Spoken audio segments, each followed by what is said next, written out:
dari Bapak Presiden penyatuan program-program pusat dan daerah.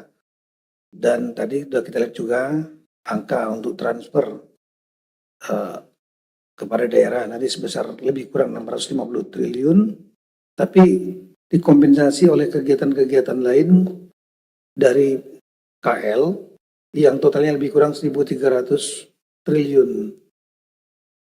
Nah, ini yang diharapkan nanti akan tepat sasaran yang akan berdampak kepada semua daerah. Tapi tentunya kita juga melihat kemampuan fiskal dari daerah-daerah, berkoordinasi kami dengan Kementerian Keuangan. Ada daerah-daerah yang memang fiskalnya kuat karena PAD-nya kuat. Ada juga yang fiskalnya sedang, tapi ada juga yang fiskalnya lemah karena sangat tergantung dari transfer keuangan daerah dari Kementerian Keuangan dari pusat. Nah, ini yang perlu dilakukan datanya kita sharing antara Kemendagri dengan Kementerian Keuangan ketika melakukan alokasi anggaran ke setiap tiap daerah. Kita memperhatikan betul kemampuan fiskal daerah itu, terutama daerah-daerah yang sangat tergantung dari TKD, PAD-nya rendah. Kalau PAD-nya yang kuat, saya kira mereka nggak terlalu terdampak. Mereka juga kuat itu. Yang penting lah di daerah ini dapat memenuhi pelayanan minimal mereka, baik belanja operasional pegawai maupun belanja-belanja sesuai dengan yang 6 SPM, 6 standar minimal, pendidikan, kesehatan, kemudian infrastruktur jalan ya, kemudian perumahan, kawasan pemukiman, kemudian pelindungan sosial daerah. Tapi tadi kita lihat sebagian besar pelindungan sosial juga sudah di-cover oleh pemerintah pusat. Pendidikan juga tadi banyak di-cover oleh pemerintah pusat. Kementerian Kesehatan juga, selangi anggaran kesehatan juga banyak di-cover oleh Kementerian Kesehatan.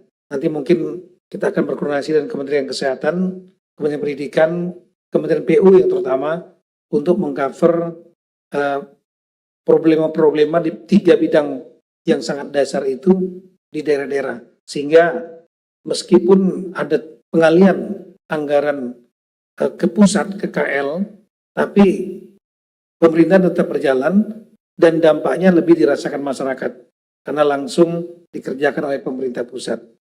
Nah, sebagai informasi saja bahwa di tahun sampai dengan Agustus saat ini dari PAD yang saya ulangi, pendapatan daerah yang ada saat ini sudah di tingkat provinsi itu mencapai rata-rata provinsi 50% lebih, 51,99%. Ini rata-rata pendapatannya.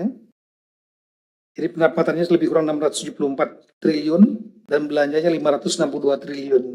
Kemudian untuk provinsi rata-rata 51 triliun, ada yang bisa mencapai bahkan 72%, yaitu Provinsi Maluku Utara. Tolong lihat yang slide provinsi. Nah, ada beberapa daerah yang belum mampu menyerap karena daerah baru nih, Papua Barat Daya, daerah pegunungan.